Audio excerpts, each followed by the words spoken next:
saya nggak mengatakan Rismon itu seorang penipu. Saya percaya Rismon punya gelar doktor. Tinggal dibuktikan saja bahwa dia memang punya gelar doktor. Tinggal dibuktikan. Dari 8 tersangka sudah ada 3 orang yang bebas mendapatkan SP3. Pertanyaan saya adalah apakah mereka kemudian menang? Salah. Mereka itu kalah, pengecut, coward. Betul itu. Transkripnya jelas palsu, skripsinya jelas palsu. Ini enggak 99,9% lagi, 100% palsu, kami bisa buktikan. Baik ya, kalau RHS atau Rismon ini mau menjadi saksi mahkotanya Pak Joko Widodo, saya mengimbau kepada Pak Joko Widodo, kepada para stafnya Pak Joko Widodo untuk terlebih dahulu membuktikan keabsahan dari 2 gelar Rismon. Kami dikirimi surat seperti ini terus-terusan, ya sudah kami datang.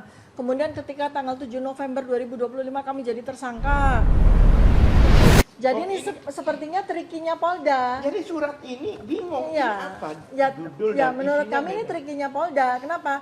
Karena kan kalau mengikuti undang-undang tadi yang sebetulnya saya tuangkan dalam surat saya kepada Jaksa Kajati ya, itu kan artinya sebetulnya berkas kami itu sudah kadaluarsa. Karena sudah kadaluarsa maka mereka mengeluarkan sprindik baru dengan nama kami dan ada nama baru lagi. Itu kan tricky itu gitu loh. Nah ini kalau kita masalahkan seperti tadi itu yang sebelumnya yang laporan itu laporan dengan nomor yang sama untuk 8 orang, mirip-mirip seperti ini. Ini kan apa? Kenapa dicampur antara terlapor itu, dan orang yang sudah tersangka bahkan sudah dilimpahkan ke kejaksaan? Berarti apa? Penyidik nggak boleh berinisiatif. Jadi nasi basi dicampur nasi baru dibikin nasi goreng, gitu. Jadi berkas kami ini sudah basi, karena biar berkas ini tidak basi lagi, maka dibikin berkas baru dicampur. Iya. Itu yang terjadi. Gitu. Yang satu belum dimulai, yang satu sudah basi, sudah kadaluarsa. Bahkan dalam kewaksaan sudah dilimpahkan ke kejaksaan. Dalam pelimpahan itu sepemahaman kami, penyidik sudah nggak boleh lagi utak-utak, sudah nggak boleh, udah. Jadi apapun juga yang diarahkan oleh jaksa, petunjuk jaksa itu yang dilaksanakan. Pertanyaan saya, apakah surat ini petunjuk jaksa? Petunjuk jaksa dikembalikan ke jaksa. Ini sebenarnya SPDP untuk orang baru, bukan perubahan pasal. Pasalnya juga ngaco. Ada pasal baru 242, tadinya nggak ada. Ada 242 ini terus. Kemudian yang lagi, kalau memang ada perubahan pasal, seharusnya pasal KUHP lama menjadi KUHP baru. Masih dicampur. Jadi KUHP lama tetap dipakai, jadi KUHP baru dipakai. 310 ini pakai KUHP lama. Kemudian 434 pakai KUHP baru. Jadi 310 ini pencemaran nama baik, 434 itu adalah fitnah. Seharusnya kan dua-duanya baru. Kenapa masih dipakai? Katanya perubahan. Jadi hukum ini benar-benar di porak-porandakan gitu loh. Jadi kami bingung. Sehingga kami itu ingin tahu apa sih yang terjadi. Oleh sebab itu kami siap sebenarnya untuk menghadapi semua ini, ya kan? Jadi Polda ini melayani siapa sih? Kejaksaan ini melayani siapa? Hukum ini dipaksa untuk melayani siapa gitu loh. Kok bisa-bisanya bisa dipakai seperti itu? Ada Mas Tani mau tanya? Itu tidak akan diungkap sampai Joko Widodo mati. Ya kita buktikan nanti. Kita tunggu bersama Pak Ali. Kita tunggu di pengadilan nanti. Berdoa saja supaya umur kita sampai Ini Pak Tony. Teman-teman semua, izin menambahkan dari apa yang disampaikan oleh Mas Ramdan, oleh Dr. Tifa dan Pak Al-Katiri. Jadi ini kan intinya polisi Indonesia dalam hal penyidik itu supaya untuk kembali kepada sumpah Tribrata dan janji catur prasetya. Itu merupakan janji dan sumpah polisi. Kalau polisi melaksanakan dalam proses penyidikan ini melaksanakan dengan sesuai Tribrata dan catur prasetya, insya Allah masalah ini selesai dan perkara ini stop gitu loh. Dan hal ini juga sudah dinyatakan juga oleh mantan Wakapolri Pak Ogroseno ya, Dr. Diva ya. Iya, betul. Karena dalam satu perkara ada 3 tersangka, 1 bisa dapat RJ, 2 tidak. Ini sangat tidak lazim. Padahal laporan polisinya 1. Laporan polisinya 1. Demikian pula yang di Egy Sujana dan Damai Hadi Lubis. Jadi dari indikasi ini dan kemudian juga tadi disampaikan Pak Al-Katiri ada pasal selundupan dan segala macamnya. Ya. Jadi kenapa sih seperti ini? Itulah Indonesia. Ya itulah kita nggak pengen ya, nggak ingin itu jadi terjadi terus. Ada satu anekdot ketika hal-hal yang tidak lazim ini terjadi di Republik tercinta ini, ya pertanyaannya sudah berapa lama Anda jadi orang Indonesia? Itu kira-kira. Oke. Sedih ya. Sekian dulu ya. Itulah itu kalau mahasiswa saya tanya saya jawab begitu. Ada pertanyaan lagi? Terakhir Ya, ya. terakhir dari Anda. Terakhir. Mungkin yang lain? Terakhir dari kamu. Terkait langkah berikutnya kita coba tarik ke masalah intinya terkait kasus ijazahnya Pak Jokowi. Ya, setuju. Langkah selanjutnya dari dokter sendiri nih bersama teman-teman seperti Mas Roy dan juga yang lain-lain, langkah selanjutnya nih supaya memang permasalahan ijazah Pak Jokowi ini segera selesai. Nah itu seperti apa dok langkah selanjutnya, bukan strategi bukan apa tapi Langkah selanjutnya. Ya, ini sebetulnya gini ya dari Balik lagi nyaliin jaksa sama hakim Ya. jangan kita. Jadi gini loh ya, kita kalau mau coba tarik dari sejak tanggal 30 April 2025, ini yang melakukan action, yang melakukan langkah ini kan Pak Joko Widodo gitu loh. Kalau kami ya bertiga dulu, berdua sekarang Mas Roy dengan saya, itu kan kami langkah kami itu sirot al-mustaqim kami. Ya, itu adalah sebagai peneliti yang yang melakukan penelitian dan kemudian hasilnya sudah kami bukukan. Ya, tambah lagi saya dengan buku Otak Politik Jokowi. Jadi selesai tugas kami sebagai peneliti. Tapi yang terjadi adalah malah kami ditersangkakan.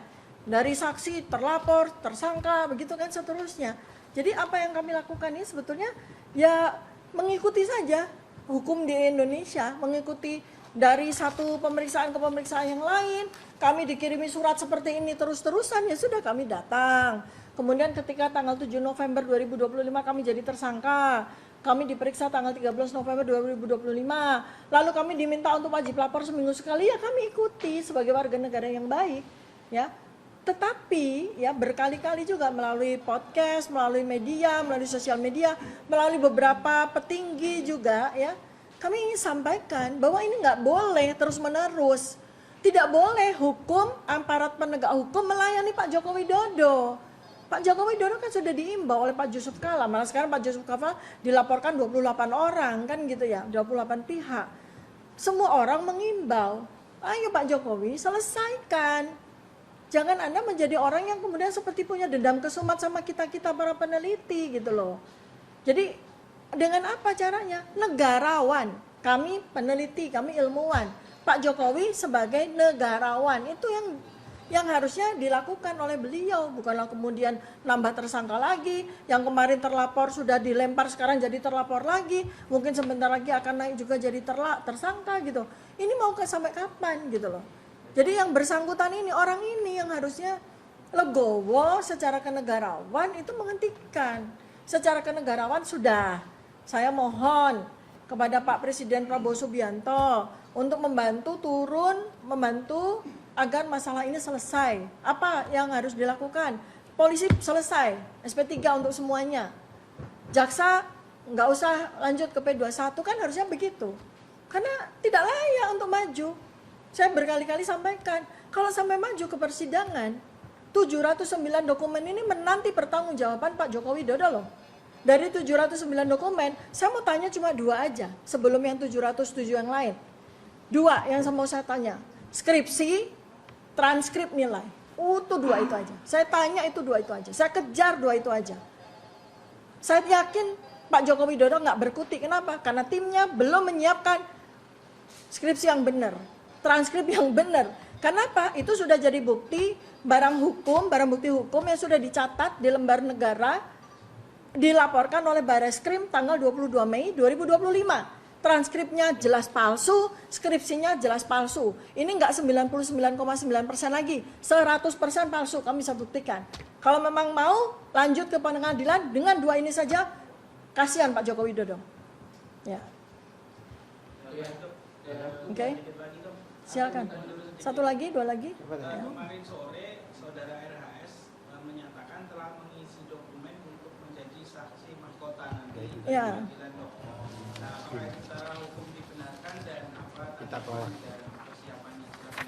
Baik ya, kalau RHS atau Rismon ini mau menjadi saksi mahkotanya Pak Joko Widodo, saya mengimbau kepada Pak Joko Widodo, kepada para stafnya Pak Joko Widodo untuk terlebih dahulu membuktikan keabsahan dari 2 gelar Rismon, Dr. Eng dan Master Eng yang dia akui diperoleh dari Yamaguchi University. Kalau dia mampu membuktikan bahwa dia benar berhak menyandang gelar Dr. Eng dari Yamaguchi University dan Master Eng seperti yang ditulis di dalam dokumen KTP ini, silakan dia jadi saksi. Tapi kalau tidak, kita akan membuat sejarah Indonesia makin hitam dengan menghadirkan seorang penipu di persidangan. Ya, jadi saya nggak mengatakan Rismon itu seorang penipu. Saya percaya Rismon punya gelar doktor. Tinggal dibuktikan saja bahwa dia memang punya gelar doktor. Tinggal dibuktikan. Kalau dia tidak mampu membuktikan, atau para termul yang sudah ke Yamaguchi University mampu membuktikan bahwa ijazah atau gelar doktornya Rismon ini palsu, maka yang menyatakan Rismon penipu itu bukan saya. Yang menyatakan Rismon penipu adalah para termul yang datang ke Yamaguchi University. Ini ada siap dari proses pengadilan. Enggak sih. Enggak, Pak, ini karena pihak dari tersangka yang lain juga meminta ditunjukkan ijazah aslinya Pak Jokowi, dan kedua Ustaz sendiri nanti ya siapkan aja di pengadilan. Bukan soal, sebetulnya kembali lagi ya, lagi-lagi itu bukan soal siap dan tidak siap. Kita sebagai warga negara Indonesia yang baik sudah melakukan tugas kita.